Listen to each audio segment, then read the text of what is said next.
அண்ணாமலை தான் செய்த பாவத்திற்கு பரிகாரம் தேடவே தன்னைத்தானே சாட்டையில் அடித்துக் கொள்கிறார் என்று இந்திய யூனியன் முஸ்லீம் லீக் தேசிய தலைவர் காதர் மொய்தீன் தெரிவித்துள்ளார். நெல்லையில் செய்தியாளர்களிடம் பேசிய அவர் இவ்வாறு கூறியுள்ளார்.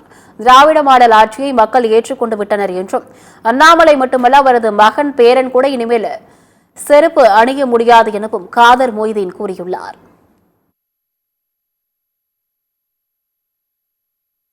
அவர் தன்னைத்தானே சாட்டையால் அடிக்கிறார்னா அவர் செஞ்ச பாவத்துக்கு பரிகாரம் அவரே கொடுத்துக்கிறார்.